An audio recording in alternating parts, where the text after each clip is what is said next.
Ready to clap? Come on, Asian people.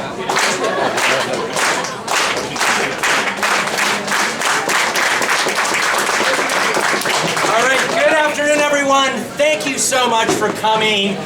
Let me start by saying that the beginning of this event started 70 hours ago when I might have gotten a phone call from someone with the 617 area code who said, "Can you put together an event in a couple of days?" And I said, okay, I'm looking at my schedule, and on Tuesday I have 30 minutes to make like 8 phone calls. And I'm going to make 8 phone calls, and I'm going to see where it goes. And I want to just take a moment. We had 270 people who RSVP'd. We expected 50 people to come, but let me just first take a moment by thanking the co-hosts for today. I want to thank the Asian lawyers in the house. I want to thank Lynn Chan, David Chiu. I want to thank the Chinese Consolidated Benevolent Association. We have a number of leaders, but thank you, Larry and Charles Chow. I want to thank Dear Community. Where's Amy and Forrest Liu? Amy, thank you guys. The Ed Lee Democratic Club, Jay Chang and Marjan Philhauer. I want to thank Stand With Asians, because who does not stand with Asians? I know we have Vincent Pan from Chinese for Affirmative Action. Eva Lam representing Harvard Asians. I want to thank Kenneth Chen for organizing the Chiu Crew. Thank you, Chiu Crew. And I particularly want to thank, this is the man who is hosting us today. So I called George late on Tuesday and I said, I think we're going to have about 50 people. We were supposed to be on the second floor. Then I texted him last night. I said, we're probably going to have 150 people. We're going to move to another floor. Then I came in together and I said, today, and I said, do you have a bigger room? So George, thank you. The one thing I ask all of you to do is buy a drink from the No Host Bar, okay? Everyone going to buy a drink? Yes? Thank you, George. Enjoy the appetizers. And thank you for the appetizers. So, unfortunately, because we had to do this so last minute, the microphone system doesn't exactly work. So I'm just going to stand. Mayor and I are used to standing for crowds. Yes. Is that all right? Okay. So let me start with this. Obviously, part of why we're here is because of amazing organizing from you. But part of why we're here is we have a special guest. And I'm going to tell you, some of you may know that I grew up in Boston. I actually moved out here. Yeah. If I have a couple beers in me, you'll hear the Boston accent. But what I can tell you is I left Boston some 26 years ago because the city at that time didn't feel like a city that was welcoming to me. And to be perfectly frank, and I will say this in front of a couple reporters who are here, my family, my friends experienced a bit of discrimination over the years and racism over the years. And so then fast forward, I moved to this amazing town, and in 2013, I read a story about the first Asian American who had just been elected to the Boston City Council. And I reached out to her. And the two of us had tea in Boston's Chinatown.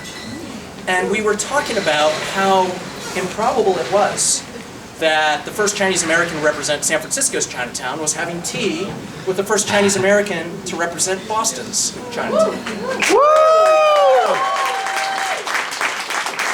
And that was 10 years ago, but what I can tell you is I have watched our guest for 10 years. She is brilliant, she is a fierce sister, she is principled, and she is the goddamn mayor of the city of Boston.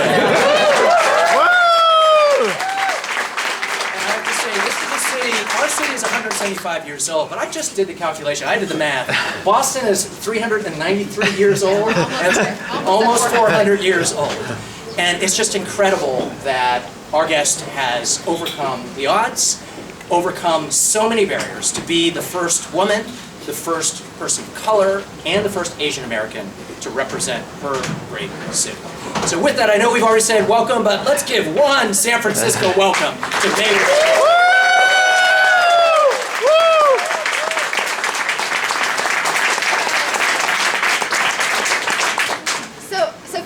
Sound check. Can you all hear me in the back? Okay, good. I was a little nervous because I didn't grow up doing a lot of public speaking at all, and have always been told, speak up, so just give me a wave if you need more sound. I just wanted to say thank you so much. I can't believe that on less than 48 hours notice, David said yes, that you all said yes, that our hosts here said yes, and I couldn't be more grateful. I am going to remember this feeling and this event for a long time because it is just so inspiring and powerful coming from a city with a lot of history, with a lot of energy, with a lot of progress in pumping through our veins, but where our API community is 9 to 10% of our population. To be in a room that looks like this, of folks who are breaking down barriers in each of your respective fields, is so special, and I just couldn't be more grateful to David for pulling us all together in this moment, for reaching out to me 10 years ago, and I remember getting that email and thinking, how does this elected official know to, making time to reach out to a no-name newbie here, and from that first conversation on, David has been my big brother in this business, and for many of us, maybe in this room, who might be the first in your respective fields, whatever path you are on, not having grown up with any knowledge of politics, any political connections, any familiarity in this world, you've been just a steward, a brother, a guide, and I wouldn't be here without you, so thank you for everything. And I know I'm not the only.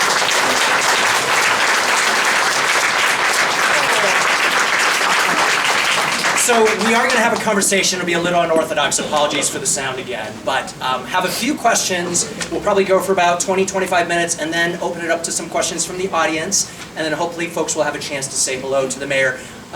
So let's get started. So first question is a question I think many folks want to know, which is, when you got started, when you were growing up, not even in Boston and Chicago, my guess is, like me, you didn't know any elected officials that looked like us. You probably never even thought about becoming a lawyer. Tell us a little bit about your personal background, like your story of how you even got into public service in the first place, not even politics. Yeah, I am the oldest kid of 4, and my parents had immigrated from Taiwan to Chicago about a year before I was born. My dad was studying for his chemical engineering degree, and my mom, not being fluent in the language, and just got a job at the Chinatown library because that's where work was, in Chinatown. And as our family grew and as my dad's career started to advance and we became more solidly middle class, we would move around, even around the Midwest, to all different places to try to buy that next smallest house in the best possible school district that they could, public school district they could afford. And throughout my childhood, the mantra from my parents was, when you get older, get a job that pays well, is stable, where you won't get in trouble, right? So I'm 0 for 3 still. And it took me a while to realize that not only was there sort of a distance from politics, just feeling the cultural barriers, the language barriers coming from an immigrant family, but in my family, politics had an actually sort of negative and fearful connotation, right? Multiple generations of immigration my parents themselves feeling like children of immigrants growing up in Taiwan, as both sets of grandparents had made their way over in 1949 from mainland China in the midst of civil war. And so for us, it was keep your head down, just work harder, no matter what might happen, discrimination or whatever you might face. Just be ready to work 10 times as hard for half the credit. And that's how I got to get a scholarship to go to a great school, went to Harvard, and was going to be on a pathway to support my family, make a lot of money, be a good daughter, and fulfill everything that my parents wanted. Aside from being a doctor, I couldn't quite get all the way there. And then my mom started to have signs of mental illness, and over a pretty short period of time, just a couple of months, it really just unraveled all the way, and she was in the midst of mental health crisis. She was later diagnosed with late onset schizophrenia at the same time as she and my dad separated and later divorced. And so as the oldest child and the oldest daughter, all of a sudden I was trying to take care of my mom, raise my 2 younger sisters, run a small family business, and everywhere I turned, government was the barrier. It was, you were supposed to be able to go here to get help, and then it was another wait or another permitting process or this or that. And eventually I got to a place where I was fed up and saying, I know this doesn't make sense. I'm going to go to law school. I'm going to learn one more language to help translate, just like I've been translating my whole life, and maybe I can help. And then when I walked into the first day of law school, Professor Elizabeth Warren opened the book and just started calling on us. And by my third year, she was running for Senate, and I said, I'll help. I don't know what that means. I've never been involved in anything before. She put me to work, and I realized that you need to have great ideas and patience to do the right thing inside government, but you have to get the politics right too. You have to build the rooms that look like this, that look like our community, for us to truly have power. Let me ask you about your path from getting to know Senator Warren to deciding to run for office yourself. That transition. I will say there are a lot of folks in this room who want to do more for community, some of whom have actually asked me, how did you think about getting into politics? How would you answer that? So first of all, I know there's a bunch of elected officials in the room. Can you raise your hand if you're in elected office or appointed office? Thank you for serving. I don't know what your first campaigns were like, but I still remember the first time someone asked me what I was up to, and the words came out of my mouth, and I kind of heard them, I think I'm going to run for city council, and then I immediately had to go crouch down in the corner and just breathe, because it was so scary to hear that. The idea of putting your name out there and having to speak in front of strangers was just something I had never even imagined possible growing up. And so that moment of, when do you decide to take the plunge? For me, I don't think there was ever a moment where I felt I'm ready. There's so much that you learn about yourself and the process, and for many of us who grew up in a culture where you are supposed to just keep your head down and not promote yourself and try your best to just support the larger community, it's a big learning curve in politics where the stereotypes are you're supposed to be loud and pushy and me, and that has never been me, and therefore it never felt like I should be in those leadership roles. But once I started being in different spaces with first Professor Warren, then Candidate Warren, then Senator Warren, and seeing that, in fact, she was the same person in all of those spaces, and that as we were bringing community into conversations, people were leaving with a different sense of what they could do in community and how they were plugged in to then go out and organize in their own communities. I felt, well, I might as well just try. And once I got to the point of feeling like, this is something where at the very least I can elevate the issues that my family struggled with, and at the very least I'll learn more about the opportunities to make a difference in the city. And I don't know that I ever had a moment where I was like, I'm ready, I'm gonna do it, but along the way you have the chance to meet the most incredible people, to hear about the amazing things happening in community, and then to try to see the pieces where if you can just connect the dots, we actually know what we need to do, and should just be bringing people together to get it done. By the way, I have to say, as the mayor was talking about that feeling when you start to run for office, I had that same experience when you first tell someone that you're thinking about it. I think it's actually kind of cultural for those of us who are Asian American to really think 18 times before running. I actually saw the Asian electeds in the room, like Mayor of Mountain View, Margaret Abe-Koga, who's running for the Assembly. She was nodding when you were saying that. I know Mike Fong from the Assembly was nodding as you were saying that. I know we have a state senator from Utah. Where's Karen Kwan? Karen, thank you. Yeah. You were nodding when she was saying that. And we actually also, the head of our community colleges board. Where's Alan? Alan, thank you. Literally, as you said that, I saw the glint of recognition in their eyes. But now let me ask, so a couple years after you became a city councilor, you became president of the city council. And then a few years after that, a mayor's race opens up. A very competitive mayor's race opens up, including a colleague of yours who became the interim mayor. Curious, tell us about the journey to decide to run for mayor and what that experience was like. And tell us, how did you win? Well, Boston politics is notoriously rough and tumble. It is... Sounds familiar. Including San Francisco. We love our sports teams. We are fiercely loyal, and we will fight to defend our city. And then politics ends up being, in some ways, the thing that everyone across the city is engaged in. It's the water cooler conversation, the pick up after school conversation.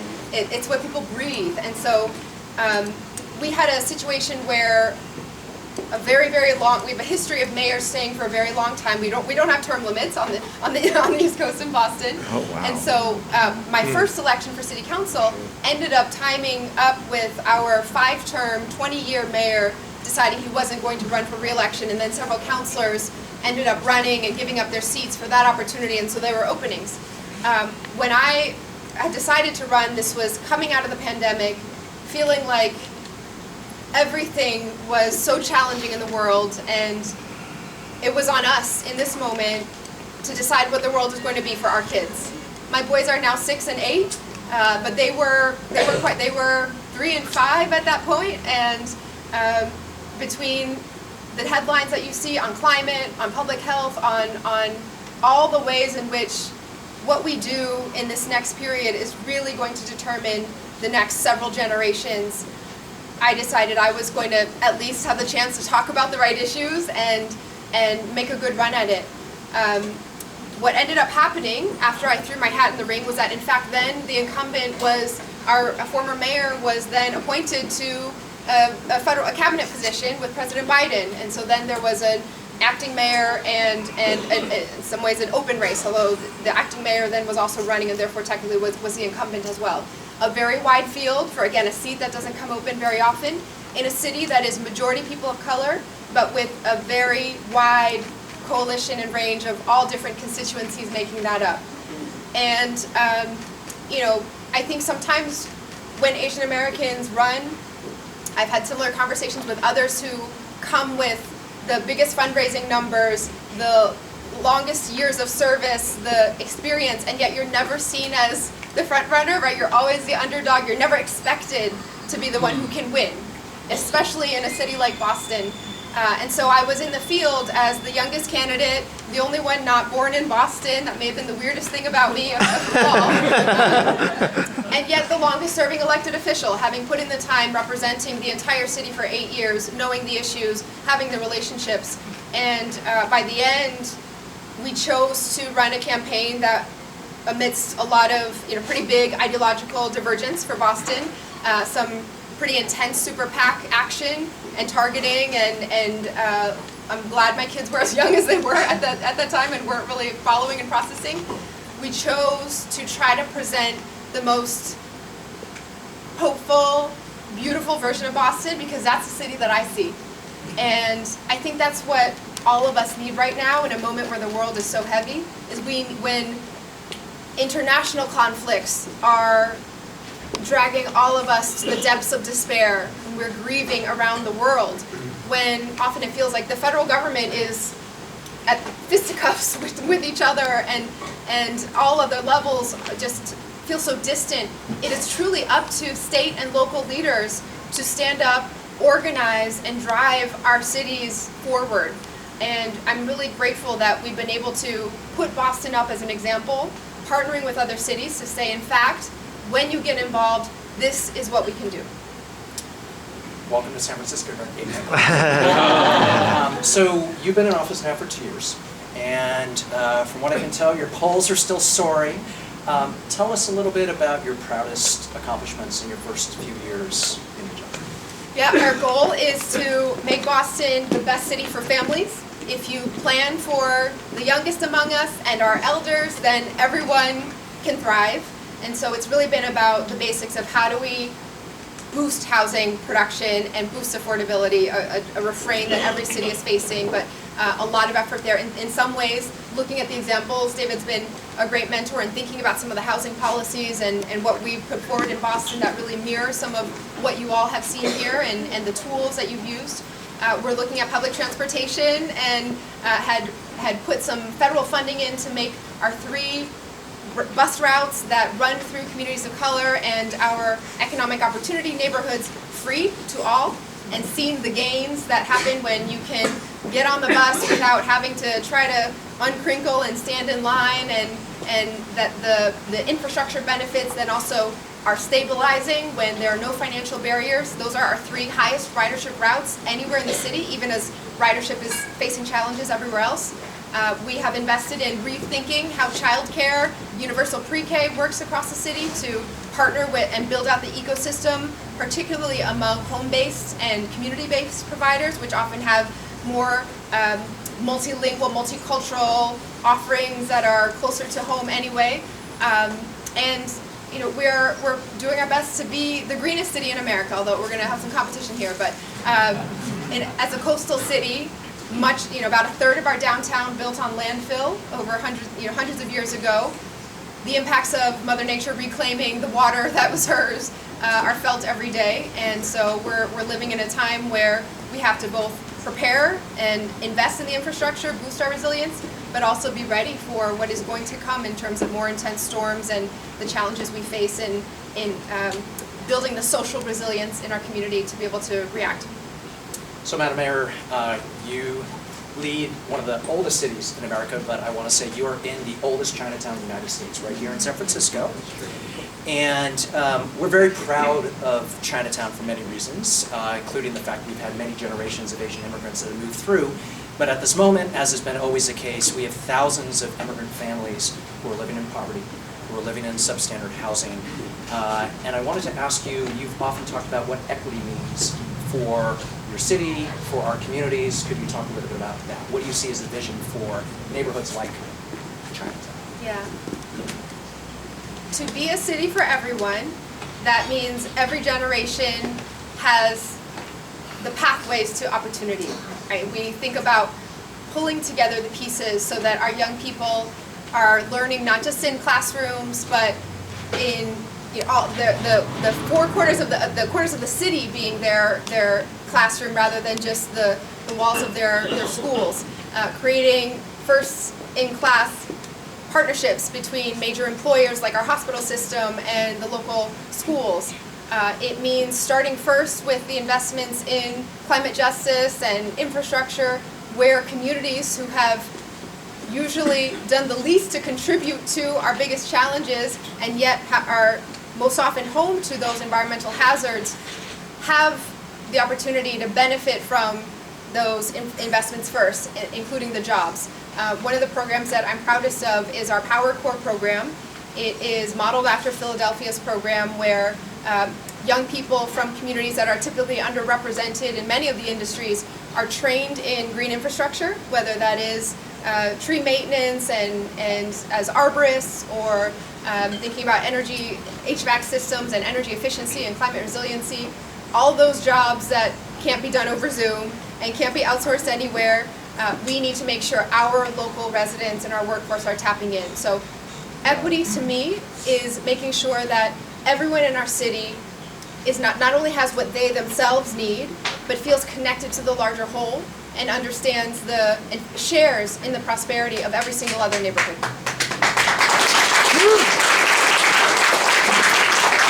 So I only have 2 more questions, and then we're going to open it up for some audience questions. But I'm going to share a little bit about something Michelle and I were texting about now 3 years ago.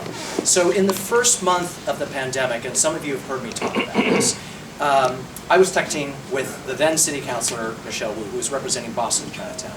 We had on the text thread a good dear friend of ours, Eileen Yeo, out of New York, who represents her New York Chinatown, as well as State Senator Sharon Santos from Seattle's Chinatown. And what we all noticed was that in the first couple weeks of the pandemic, business receipts in our respective Chinatowns and small businesses dropped by 50%. Immediately. And for us, this was the very first indication that something bad was going to happen, because somehow there was stereotyping happening of the small businesses in this area. And we ended up working during that year with many of you to start calling the alarm around anti-Asian hate. We haven't had a chance to talk about that topic in a couple of years. Wanted to get your thoughts on now, 3 years later. How is your city grappling with the topic of anti-Asian hate? What should we be doing? Okay, I'm hearing a louder sign. What's been beautiful coming out of such pain and fear is that a lot of organizing happened from community members who hadn't ever seen themselves as involved in politics or going to rallies or speaking out. And we had a whole wave of community stepping up to say, actually, it matters a lot for us to be visible, to be involved, and to be shaping policy. And I think just in the last year and a half or so, we're really starting to turn the corner on ensuring that those groups that primarily sprang out of such a place of tragedy or anxiety are now on to organizing for many, many other issues that in fact are about our larger prosperity, stability, joy, and opportunity. And so these groups, I think of 3 or 4 even off the top of my head who are brand new, who are now taking on issues like advocating for ethnic studies in our state legislature, or trying to make sure that data collection and data disaggregation happens in the right way for our community, or around the specific issues around safety and visibility in each of our communities. We still have work to do. There, even in the last month or so, were 2 incidents on public transportation where it wasn't reported at all in terms of any kind of potential racial motivation. But as mayor, I get every single notification of when something happens, who it happens to, et cetera. And with a couple questions, I realized that 2 of the folks who were surviving these incidents, thankfully relatively minor, in the span of just 2 weeks, were Asian Americans and needed to be connected to services and supports, but also just to make sure the community wasn't easing off, having that presence and vigilance as well. So, we go through cycles in our country. Asian Americans have been the sort of stereotyped perpetual foreigner for the many hundreds of years that we have been here, yet still through these cycles of real, organizing and coming together and being part of the public narrative and then dropping off for a little bit. We have to keep that up, and that's why I'm so excited. And again, David leading the way and opening the doors for others in helping to support launching a national organization to really, in some ways, codify what we were informally doing, just texting each other, first saying, are you okay? How are you feeling? What are you seeing? What are you hearing?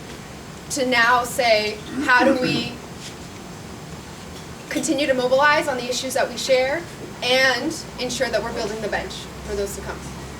I'll just mention, there are advocates in this room that were tracking not just anti-Asian hate incidents through Stop API Hate, thank you Vincent Pan, but what was happening specifically on our transit system. And the Asian legislators, thank you Mike Fong, passed a bill this year to track anti-Asian incidents that are happening on transit. So we keep that going. All right, one final question.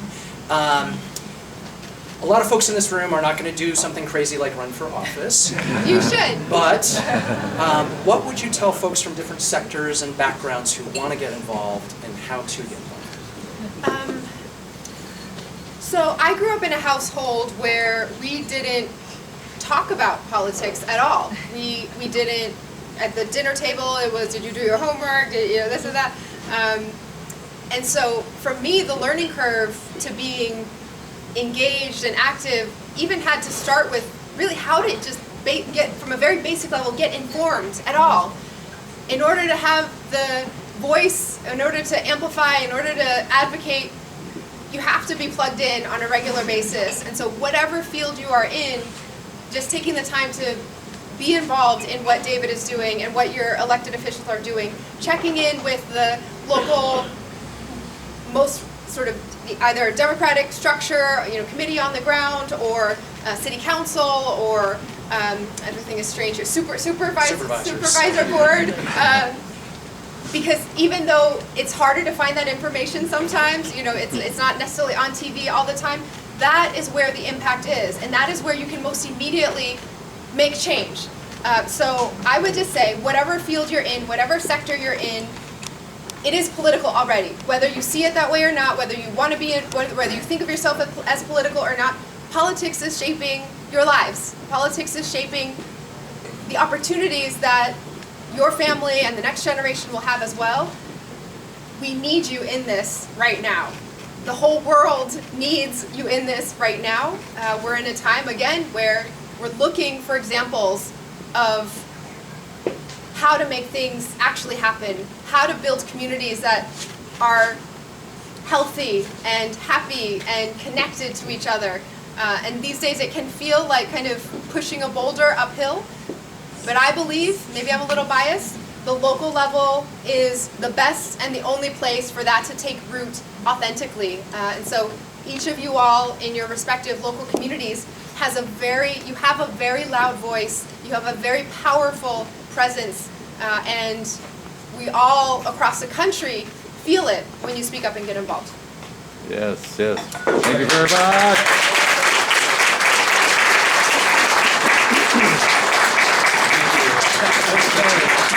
We have a few minutes for questions. Unfortunately, the mayor has to go to another gathering, but let us start with Michael. Hey, Mayor Wu, thanks for being here. So Boston has some challenges that rhyme with San Francisco's challenges as well, downtown recovery or affordable housing. I'm curious what you've learned about tackling some of these challenges, and what can we learn from you for the San Franciscans in this room? So I think our two cities are in fact quite similar in a lot of different ways. One way that we've been trying to tap into is the power of, well, first of all, what field are you in? I'm in education by background, but I'm actually running as a first-time candidate. Oh, great. So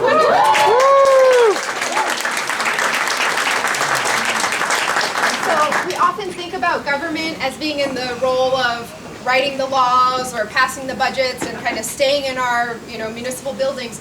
But the power to convene in times of crisis and challenge and to draw other industries in, it is so powerful when the public sector just says, we are going to set an agenda to make it easier for everyone to plug in and be moving in the same direction. And when you do have anchor institutions, whether it's universities or healthcare systems or some companies and the philanthropy or nonprofit sector, when the city or when the public sector is clear about how to prioritize among the many, many needs and just setting aside the few initiatives that are going to be right at the top of the list, it is not only incredibly impactful because you're then pulling in resources from outside your usual budget, but you're also shifting the narrative for the entire community. And so my second point was just about how much narrative does matter. I think that's in some ways the thing that took me the longest to really figure out and understand, is that when I was a city councilor, I would be working so hard and passing all these ordinances and doing all these things, and then I'd go out in community and all people knew about was the controversial thing that had gotten on TV the day before, and how do you find a way to get information to people is the biggest challenge, especially when it's so fragmented today and there's so many sources of misinformation. Having the ability to sort of create the spaces for people to work off of the same set of facts, the same narrative, the same themes, it's very hard because cities everywhere right now are held up under this, there's definitely a kind of right-wing narrative around these are places where crime is out of control and, this and that is happening, and you can always find a snapshot that turns into a viral example. But we've really tried to keep grounded in the data and just keep saying over and over again, here are the things that we're doing, here is how they're working, here's where we still need to get better, but every day, here's the evidence that we're continuing to make progress, and just refusing to give up to a narrative that's going to be externally imposed is very hard right now, but I think it's really the key to making sure that you're inspiring every sector to be a partner in this. Other hands. Commissioner.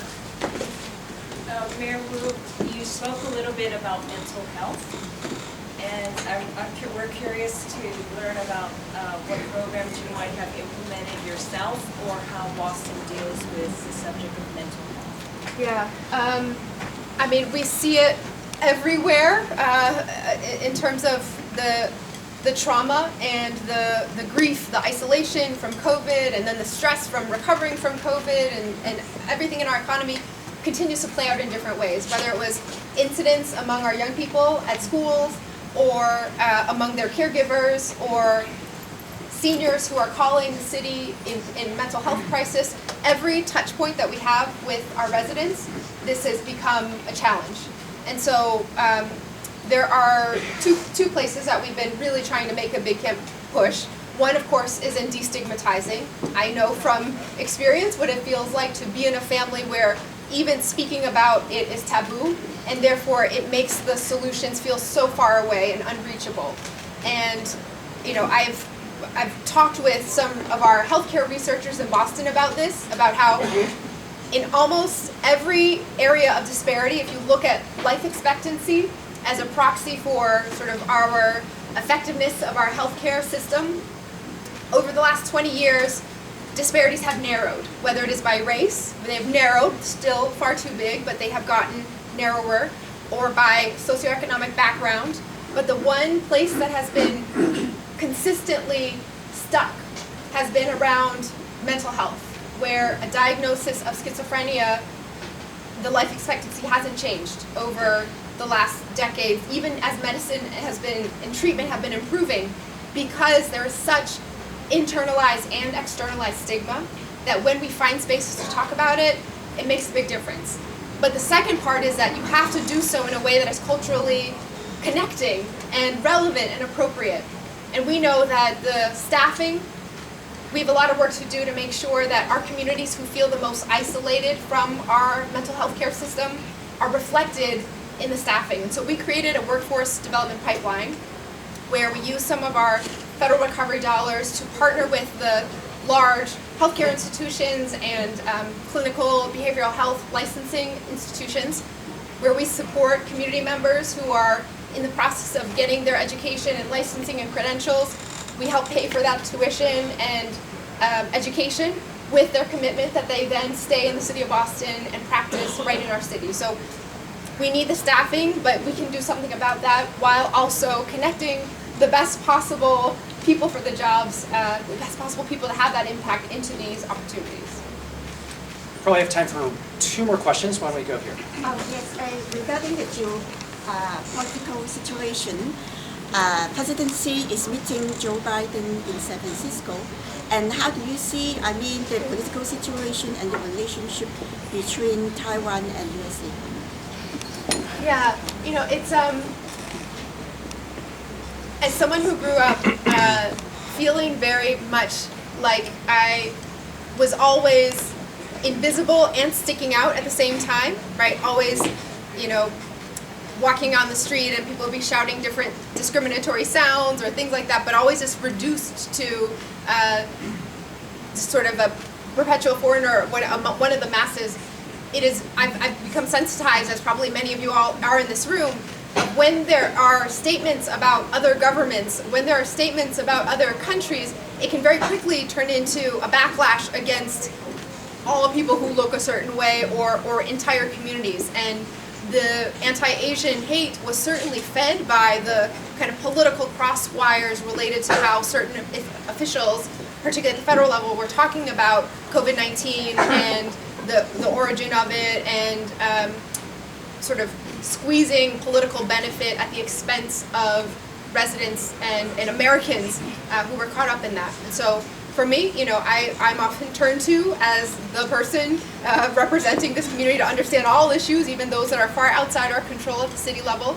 And I encourage anyone who wants to learn more about that, I say, please do your research, get involved, understand things before you just jump to a conclusion based on talking points that are sort of fed to incite a reaction. And for me, this is a family issue and connection where my parents grew up in Taiwan. I have had the chance to be there and to visit and trying to make sure that my own children feel connected to their heritage as well. But at the local level, our job is to create the space for everyone to be in one conversation and to have those conversations together while, with safety and respect for all. Okay, I think we have time for one more question. Why don't we go here? Mayor, San Francisco can be challenged sometimes between having a mayor and also having a board of supervisors. I know you guys have a city council that can also make it challenging. What kind of tips can you give us to how can we elect as fully functioning a partnership between mayor and a board of supervisors? And it's a real problem. I don't know the dynamics on the ground here, but it feels a little bit familiar, just based on what Boston has experienced as well, where there was a sense of the very local level of government in some ways reflecting some of the dysfunction of federal government and voters in Boston making clear choices to move us towards people with the experience, but also sort of orientation to get things done. I would not underestimate how much power you have as community organizations, as leaders and residents and voters to shape the direction and agenda of candidates in the moment of those campaigns. That is a moment of intense leverage, and the power of putting out a survey to set, the questions that you ask candidates when they are running, the commitments that you ask them to take on, make a difference. And so if there's a common agenda, especially across multiple organizations, what do you want to see get done over the next year? And if there's some consensus from the ground up, even better, because then there's no excuse for dysfunction when you know exactly what people are expecting and hoping to do. And then there's also just coordination among different candidates and campaigns. We had a little bit in Boston in this last cycle of multiple candidates linking up together with some of that same mantra and approach, and it worked really well. And in a low turnout race where there's not as much attention on the city council only election years, it made a difference when people were kind of tied together and not an official slate, but working in very coordinated ways with organizations to put their candidacies forward. So a couple closing remarks. First of all, I want to again just thank the co-hosts, and if I could actually ask all the co-hosts if you could just make your way up to the front. We want to take a photo to memorialize this. I want to thank again George and Cindy and China Live. Folks, feel free to stick around. The bar is open. If folks want to have dinner. Can I say one last thing too before we do the logistics? Joanna. I just want to emphasize, in Boston we are on the other side of the country. You might not think about us often, but we are looking to you all on the West Coast to see what you do on policy, on organizing, on a whole bunch of different fronts. And you have someone here who is a gem. I don't know what his next plans are, but wherever he goes, I'm going to make sure I do whatever I can on the East Coast to make that happen. So please also help me push David into more things as well, because we need his experience.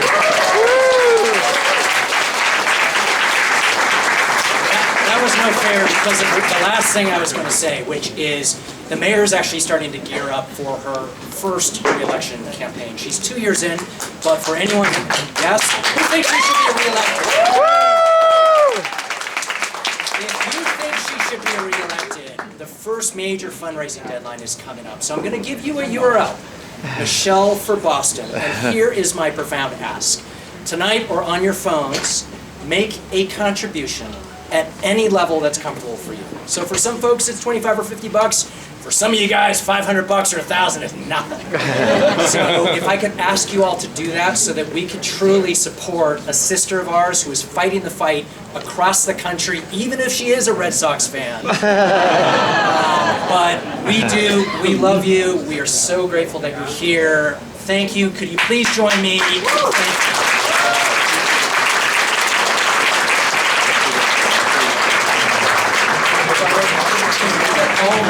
Let's get all the co-hosts, and we have a couple of electeds right here. Let's bring it in. Hey, lens is not wide enough. Electeds and co-hosts for this event. John?